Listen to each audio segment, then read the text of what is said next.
Pong mapagpalang gabi po sa ating lahat mga kapatid. Welcome po sa ating Nightlight and another opportunity na muli tayo ay makapakinig ng salita ng ating Panginoon, makapag-aral ng kanyang salita. And again, welcome po ulit, no? Bagamat second week na po ng ating Youth Month celebration, ay we still welcome you to our Youth Month, no? At gaya po ng ating na-expect ay kabataan po muli ang mapapakinggan at gagamitin nating Panginoon mamaya na makakapagsalita at makakapaghayag po ng salita niya para sa ating lahat. And bago po tayo magsimula, yan, welcome po sa ating mga kapatid na nasa kanilang tahanan or kung nasaan man po kayo ngayon sa mga oras pong ito. Hello po sa inyo. Good evening po sa inyong lahat. Ayan. Pwede nyo pong i-share po yung ating live, yung ating Nightlight service this evening para po ma-spread natin yung salita ng ating Panginoon sa iba pa nating kasama kakilala. Pwede nyo rin po itag dyan sa baba. And ayan po, kung handa na po tayo sa gabang ito, ay alam ko po na sa nakaraang linggo ay marami tayong gustong ipagpasalamat sa ating Panginoon. And iba-iba po yan, maliit o malaki. I believe tayo po ay grateful sa ating Diyos. And higit sa lahat, sa mga bagay na natanggap natin, sa naranasan natin, no, sa mga problemang napagdaanan natin, ay we are so grateful sa ating Panginoon. Amen po ba? Amen. Ayan po. Kung amen po, heart reacts po tayo dyan sa baba. Ayan. And to start our nightlight, no, sa gabi pong ito, ay inaanyayahan ko pa ang bawat isa na samahan kaming awitan muna ng ating Panginoon ng isang awiting makalangit at tunay na nakapagpapasalamat sa ating Panginoon. And bago po yun, gusto ko pong i-share yung isang Bible verse mula sa mga taga-Thessalonica. Chapter 1, verse 2. Sabi po dito, lagi kaming nagpapasalamat sa Diyos dahil sa inyo at tuwin ay kasama kayo sa aming mga dalangin. No, lagi tayo this time at sa araw-araw po ay maging mapagpasalamat sa ating Panginoon. And lahat naman po tayo, alam ko may pinagdaraanan at mabuti pong ma-share natin dito sa live, this platform para sabay-sabay po natin yun ipanalangin sa ating Panginoon. And higit sa lahat ay sabay-sabay tayo magpasalamat sa Kanya. Kaya tayo pong lahat ay umawit muna na isang makalangit na awit. Awitin po natin ang thank you Lord para pasalamatan ang ating Panginoon.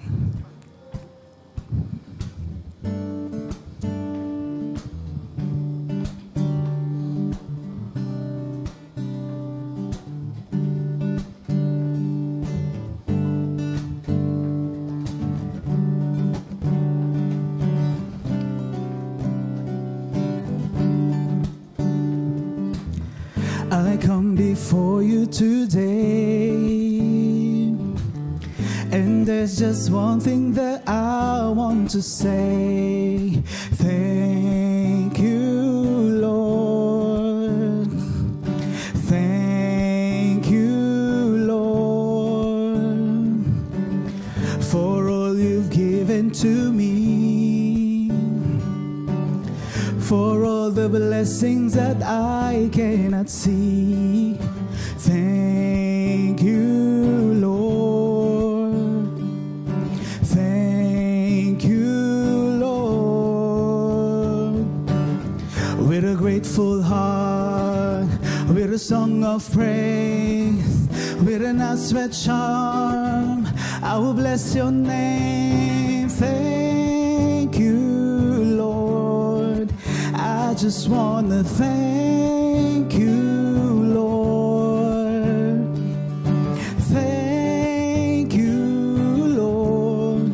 I just want to thank you, Lord. Thank you, Lord.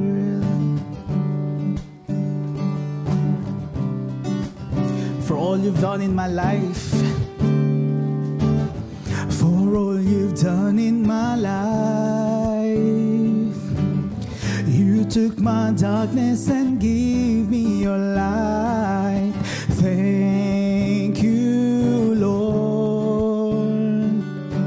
Thank you, Lord. You took my sin.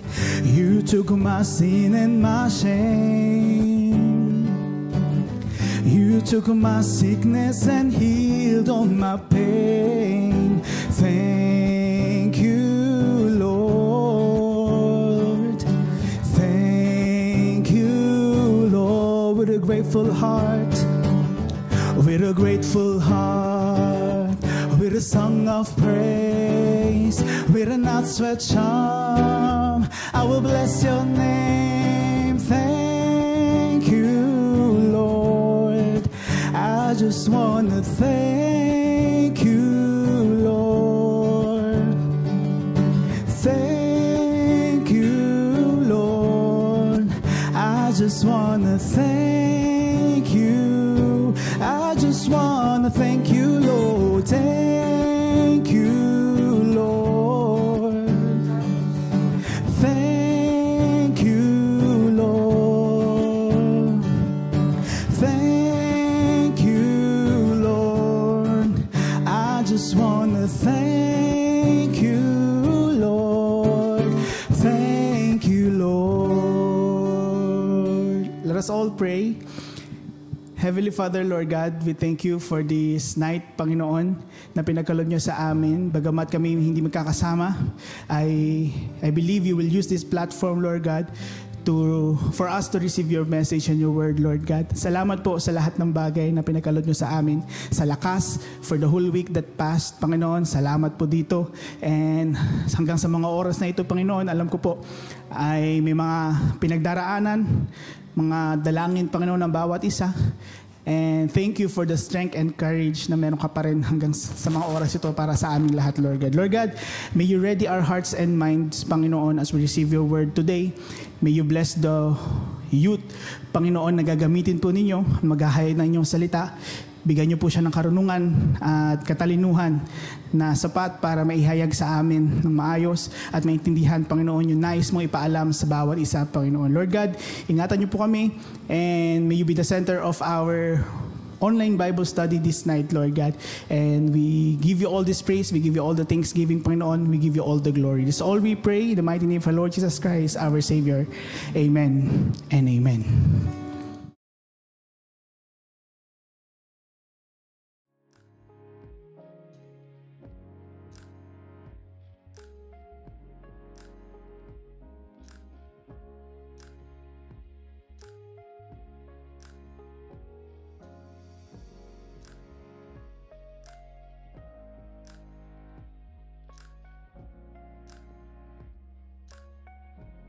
Message to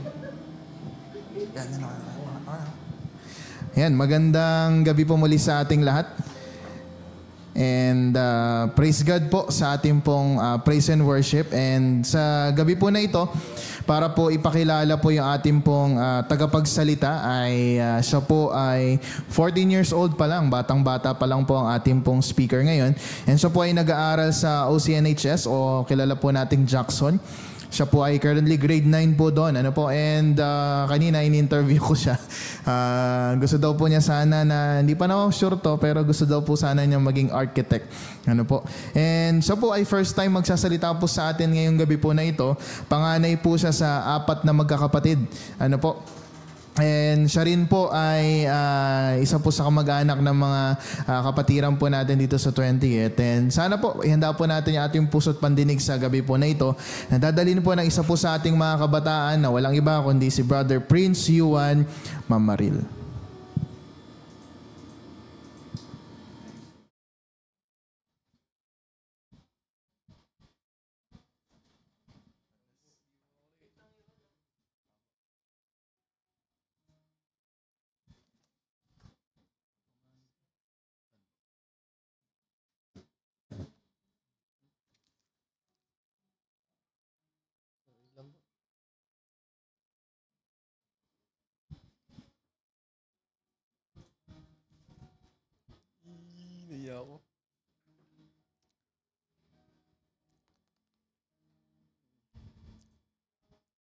Yun, isang mapagpalang gabi po sa ating lahat.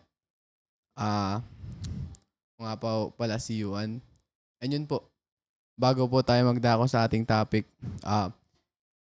ipapakita ko muna po sa inyo ang topic po natin for this month, which is Youth Month po. So, building the next generation. Stronger in truth, stronger in Christ. Yun po. So, bago po tayo dumako sa ating topic po, ay may itatanong lang naman po ako sa inyo. So, kayo po ba ay nakaranas ng mawalan ng ilaw sa gitna ng gabi? At ano po ang naramdaman ninyo? Opo. So, basically, ito pong tanong ko is base po sa ating topic, which is the lamp and the path, how God's Word guide our lives. Ang passage po natin dito is from Psalms chapter 119 verse 105. Yun po. So, ano po ba naisip natin kapag the lamp and the path? Di ba po ba? Walking in the light. Yun naisip po natin. Pero, walking in the light is a Christian metaphor for living in the truth, righteousness, and fellowship with God and others. It reflects an honest, open relationship guided by the Bible and Jesus' teachings, embracing God's revelation to be transformed from within. In contrast naman po, walking in darkness represents sin, deception, and spiritual confusion. Yun po. So, basically po, walking in the light po, self-explanatory po. So, basically, ang pag-uusapan po natin sa gabi po na ito is kung paano po tayo tinutulungan ng salita ng Diyos na i-guide po tayo sa ating desisyon sa buhay. Amen po. So, ang ating first point po is direction. Siyempre po, ang salita ng Diyos ay tinutulungan tayo na i-guide tayo sa tamang direction, tamang pagtutunguhan kung saan po talaga tayo pupunta para po marating po natin yung destination po na pupuntahan po talaga natin na ligtas at safe po dahil sa Kanya. Di ba po? Kinuha ko po ito sa Psalms chapter 119 verse 105 to 107. 105, Your word is a lamp for my feet and a light on my path. 106, I have taken an oath and confirmed it, that I will follow your righteous laws. 107, I have suffered much, preserve my life, Lord, according to your word. Amen po. Blessed to the reading of His word. So, direction po. God's word acts as our compass in life. Diba po ba? Ang salita ng Diyos po ay, binibigyan tayo ng direction po kung saan talaga tutungo. Diba po ba? Saan tayo pupunta? Tinutulungan po tayo kung paano marating yun ng safe and sound. Diba po ba? So, just as a lamp shows the next step in darkness, Scripture helps us know where to go when the way is unclear. Without God's guidance, we can easily take wrong turns or wander aimlessly. But His Word points us toward His will, leading us one step at a time. Diba po ba? So, tatanong ko lang po sa inyo. Meron po ba sa inyo na nagkaroon ng desisyon sa buhay na talagang mahirap at nalito kayo? Paano po kayo tinulungan ng salita ng Diyos? So, po ba? So, bibigyan ko po kayo ng 3 puntos po na maaari po makatulong po sa atin. So, unang puntos po is, syempre, guidance in decisions. Diba po ba? The Bible gives wisdom for choices, whether big or small. Ba? Sabi po rito, ang Bible po, binibigyan tayo ng wisdom po sa ating choices po sa hinihingan po natin ng guidance kung saan po talaga tayo tutungo. Kung anong path po talaga yung pupunta natin, kung tama po ba yun or what. Ba po ba? Kahit malaki man yan po or maliit, importante po yung lahat. sa pagdesisyon po. Amen po. Siyempre po, pag may guidance and decisions, siyempre po, medyo mako-confuse po tayo. Dito po papasok yung clarity in confusion. When life feels uncertain, God's word clears the fog and shows the way. Di ba po ba? Like, nire-remind po tayo ni God na ang kanyang salita ay yun, nagpapaliwanag ng ating daan. Di ba po? He clears the way for us po to show us the way and for us to be able to walk properly, safely in our path. Po ba? So, syempre po, may clarity na po tayo. Ano pa po ba kailangan natin? Kailangan po natin steadfastness. Diba po ba? Steadfastness, it keeps us on track so we don't stray from His truth. Diba po ba? So, ang steadfastness po is, yun, para lang po siyang railroad tracks, diba po ba, sa mga trains po. Diba po? Nandoon po siya para i-guide yung train po tungo sa destination niya po, diba? Same din po dun sa word ni God. Diba po? It keeps us on track so we don't stray from His truth. Po. Amen po. So, syempre po, may direction na tayo. So, ano po? Diba po? May direction na po tayo. So, dito po papasok ang protection. Diba po? Kasi, yun, di lang po direction yung ginagawa ng Biblia po. Binibigyan din po tayo ng protection. Diba po ba? From Psalms chapter 28 verse 7. Sabi po dito, "The Lord is my strength and my shield. My heart trusts in Him and He helps me. My heart leaps for joy and with my song I praise Him." Amen po. Diba po? Walking in the light of God's word keeps us safe from spiritual harm, just as light exposes hidden dangers on a path. Diba po? Scripture warns us about the traps of sin and the lies of the enemy. God's word builds a hedge of protection around our hearts and minds so we don't stumble po. Diba po? Ang salita po ng Diyos ay nagbibigay po ng protection po sa atin. Yun po.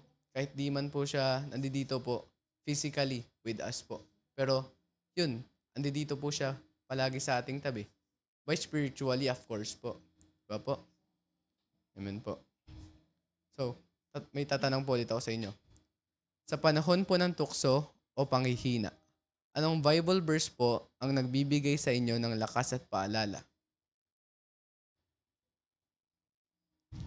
Diba po ba?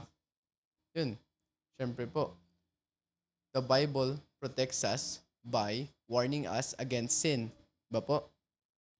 Scripture reveals what is harmful and keeps us alert. Diba? It keeps us alert from danger po. Wina-warn tayo against kung ano po mga posibleng mangyari po sa path po na tutunguhan po natin.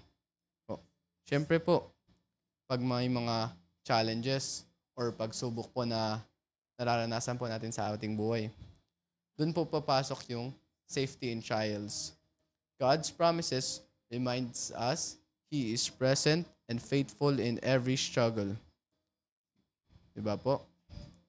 Andiyan po siya palagi kahit malaki or malaki man po ang ating problema, nandiyan po siya sa atin para sa atin, nandito po si Lord. Diba po? So, syempre, safety in trials. So, meron pa po tayo. Dito po papasok ang discernment. His word sharpens our judgment so we can distinguish truth from deception. Yes po. Amen po. Diba po? Yung salita niya po, yun, binibigyan tayo ng guidance, ng proper judgment, ng wisdom po, para po ma-distinguish natin yung truth from deception, di ba po ba? Amen po. So, ang last point po natin is, yun, purpose po. It is the reason why we walk at all. Diba po ba? Kinuha ko po to sa Psalms chapter 119 verse 111 to 112. 111, your statutes are my heritage forever. They are the joy of my heart. 112, my heart is set on keeping your decrees to the very end. Amen po. So, life without God's word is like walking without direction or destination. Po, pag wala ang salita ng Diyos para sa atin, yun po, parang nagiging meaningless lang po yung buhay natin. Kasi, yun, at the end of the day po, sa Kanya lang po tayo mapupunta. Diba po? So, the scripture not only guide and protect us, but also reminds us of why we walk at all. To live according to God's will and fulfill the purpose He has for us. Walking in His light gives meaning to our journey and points us toward eternity. Diba po? So, ang salita niya po ay, yun, binibigyan ng meaning yung buhay natin, binibigyan ng purpose kung bakit kailangan talaga natin mag-walk. Because, yun, hiniram lang po ang ating buhay na ito kasi, yun, sobrang makasalanan po talaga natin. And sobrang mahal po tayo ng ating Diyos na, yun, binigyan po tayo ng second chance na to atone for our sins po. Because He loves us so much po na, yun, gusto niya na makasama natin siya dun sa kalangitan. Amen po. So, kung tatanungin po kayo ngayon, ang layunin ng inyong buhay bilang Kristiyano, paano po kayo tinutulungan ng Biblia na tuparin ito? Ano po ba? So, syempre po, para masagot po natin itong mga to. So, kailangan po natin yun. Bumuhay according to sa will ni Lord. So, living by God's will. His word shows us how to glorify Him in all things. Diba po ba? Yun. Sa pamamagitan lang po ng Biblia po, pinapakita niya po kung paano po siya i-glorify, i-praise. Yun. Diba po ba? Napakaganda po nun. Diba po? Kahit salita lang po yun, binibigyan niya po pa rin tayo ng directions on how to praise Him. Diba po? Siyempre po, pag nagpa-praise po tayo, nagkakaroon po ng spiritual growth. Diba po ba? As we walk in the light, our character is shaped to reflect Christ. Diba po? So, ako po, di naman po pala church since bago lang po talaga. Yun, ininbita lang po ng aking pinsan na, yun, bigla po mag-church. And, yun, for the first time in my life po, na I experienced na, yun, I felt the presence of our Lord po within me. Kaya, yun, it gave me the courage po to stand here po because this is what I was meant to do. Diba po ba? Amen po. So, our character is shaped to reflect like Christ. Diba po ba? So, reflect like Christ. Dito po papasok yung eternal perspective. God's truth reminds us that this life is temporary and our ultimate destination is with Him forever. Gaya po ng sinabi ko po kanina, yung ultimate destination po natin is with Him. With Him lang po talaga at wala nang iba. Sa Kanya lang po tayo tutungo hanggang dulo. Doon po magtatapos ang buhay natin because, yun, hiniram lang po natin ang buhay na ito sa Kanya. He sacrificed Himself for us. Diba po? So, conclusion po, God's Word gives us direction to guide our steps, protection from sin and deception, and purpose to live for Him. Walking in the light means letting His truth lead our daily lives in obedience. Amen po. Oh, instead of relying on our own wisdom, we trust in God's perfect and unchanging Word. That's why we must read, reflect, and apply it daily. Kahit hindi naman po palagi. Pero, yun, kahit paminsan-minsan, may halaga pa rin yun po basta ginagawa po natin. When making decisions, seek guidance from Scripture. In temptation, stand on His promises. In uncertainty, hold on to His truth and purpose. Po, pag decisions po, seek guidance from the Bible. Pag temptations naman po, stand on His promises. Which means, yun, sa mga binasa niyo pong verses, yun, isabuhay niyo po yun. Huwag niyo pong kakalimutan. Kasi po, at the end of the day po, yun po ang tutulong po sa inyo sa temptations naman po na hinaharap ninyo. Po, in uncertainty naman po, hold on to His truth and promise and purpose po. Po, yun, madaming pinaramis sa atin si Lord. Kaya, yun, dapat di natin siya i-question, di ba po ba? Di tayo maging uncertain sa Kanya. Kasi, lahat ng salita niya ay totoo. Katotohanan po ito. Po ba? So, to walk in His light is not just to know the truth, but to live it every day.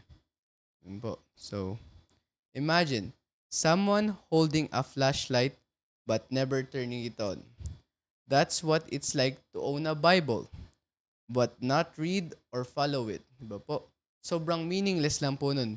May Bible ka, pero di mo naman binabasa, di mo isinasabuhay ang salita ng Diyos. So, sobrang meaningless lang po nun. Kasi wala ka namang ginagawa para pagpurihin ang ating Panginoon, di ba po? So, don't just carry the light, but walk in it. So, yun po. As we end this message po, I would like to end this in a prayer po. So, yan. Let's pray po. Panginoong Lord God, maraming salamat po sa gabi po na ito na binigyan niyo po ako ng opportunity para po makapag-share po ng salita niyo. At maraming salamat po sa lahat po ng mga nanonood na nakapagpakinig po ng live ninyo po, Lord God. Maraming salamat po talaga. Because we never expected this po. Yun. Maraming salamat po, Lord God, dahil kahit papano po is napagpupurihan ka po namin kahit na medyo mahirap na po yung panahon po ngayon, Lord God. Binibigyan mo pa rin po kami ng ways para po pagpurihan ka po, Lord God.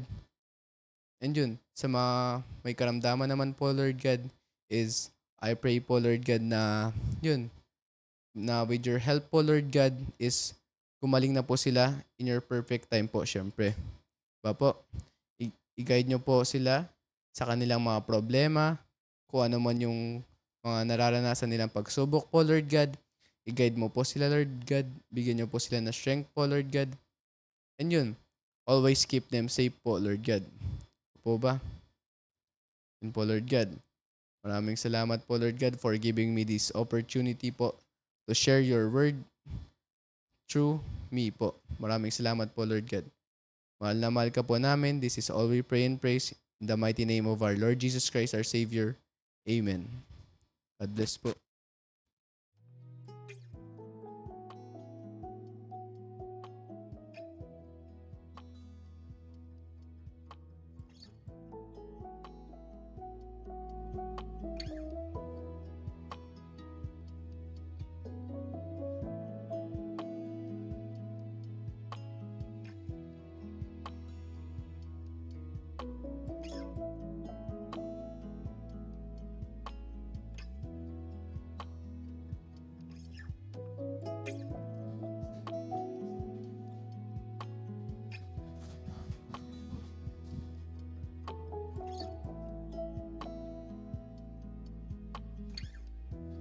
Ayan, magandang gabi po. Salamat po kay Brother Yuan sa kanya pong message na ipinagkaloob po sa atin sa gabi po na ito.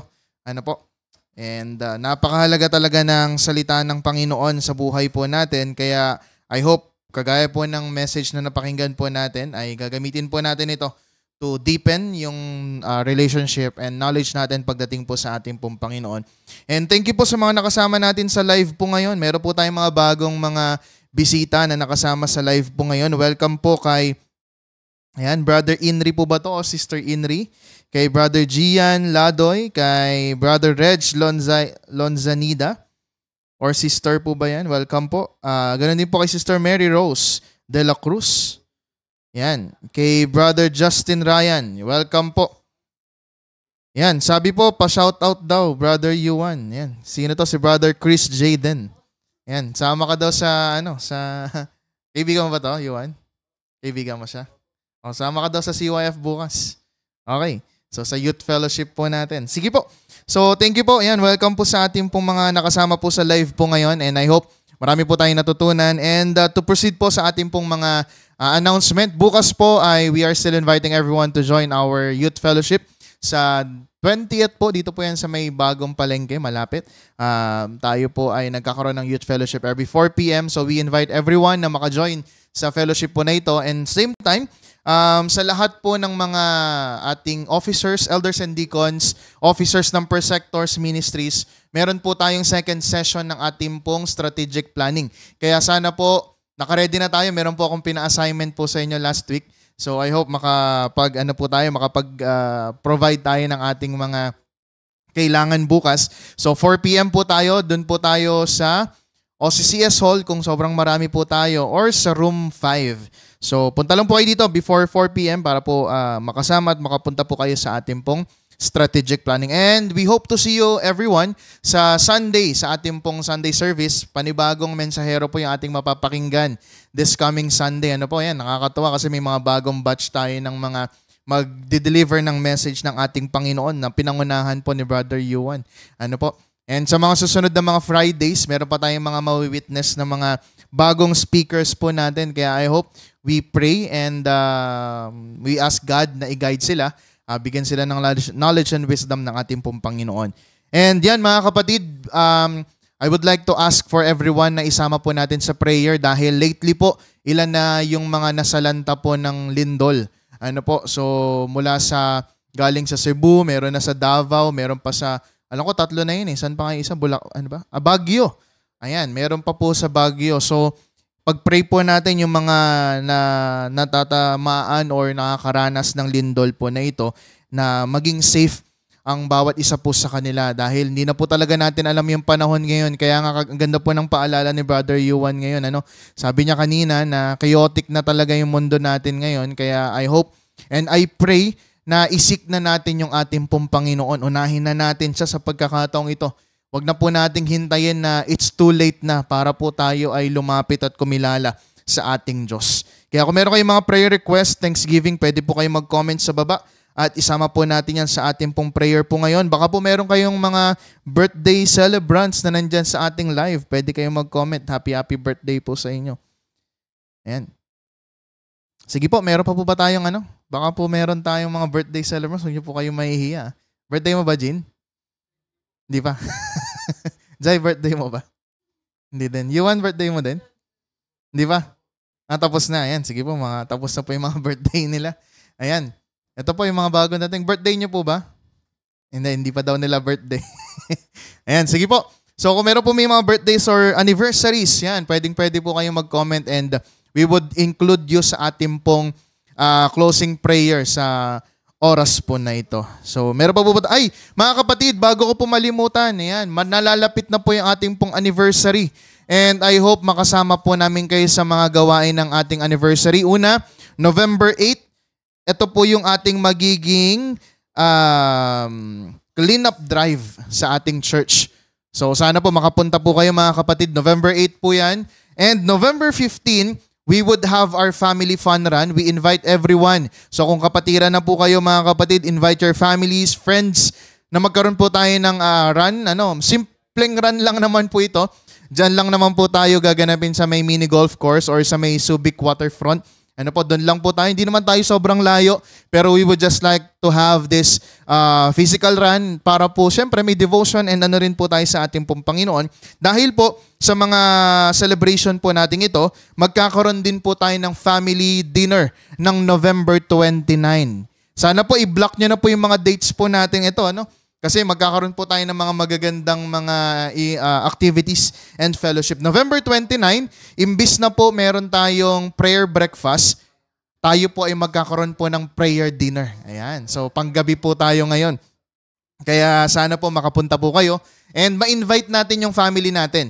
Importante po ito kaya ngayon pa lang po sa bawat family po natin, sabihan nyo na po sila na November 29, meron tayong family dinner sa church. Ano po, so yung mga parents niyo yan, Brother Yuan, yan. Sama niyo na yung mga parents niyo, family, Sister Jai. Yan, Brother, yan, sa lahat po sa atin, we invite everyone. At sa mga nanonood din po sa atin, sana po makapunta po tayo sa family dinner po natin sa November 29. And November 30 would be our church anniversary and Thanksgiving. 3 p.m. corporate worship po tayo. Sana po ay ma-block na rin po natin yung date po na ito and makasama po namin kayo to celebrate God's goodness sa ating pong church and sa ating pong buhay bilang isang mananampalataya. It is our 116th anniversary kaya sana po, palakpakan po natin si Lord virtually. Alam ko po pumapalakpok po kayo dyan. Kaya praise God po sa ating pong mga buhay. So, kung wala na po tayong mga prayer requests or thanksgiving po, hindi ko po mabasa na yung iba, but sabi po pala ni Brother Ronald, Blessed Bible Study Night for everyone. Prayers for our kababayan in Davao Oriental and other parts of another earthquake happened this morning. Sige po, sama po natin sa prayer. Welcome po kay Sister Eunice, kay Brother Salvador Jordan, Sister Ruth, and sa buong family po. At kay Sister Juliet, sino pa po ba itong mga ito? Brother Roland, welcome po. Thank you po. Sister Alice po ba ito? Thank you po, Alicia. Sister Alicia, welcome po muli sa ating Nightlight. So sa 17 viewers po natin, salamat po sa pananatili at panonood po ng ating pong Nightlight. I hope marami po tayong natutunan sa gabi po na ito. And mga kapatid, sana patuloy po nating ipag-pray yung mga kapatid po natin who needs prayers para po kay Sister Marline, Sister Esther, Brother Romel, at sa iba pa po nating mga kapatid na still undergoing sa treatment sa kanila pong mga sakit. Sana po ipag-pray pa rin po natin sila. Welcome po, Sister Heidi. Magandang gabi po. Sige mga kapatid, tayo pong lahat ngayon ay lumapit po sa ating Panginoon at tayo pong lahat ay sumandali pong manalangin.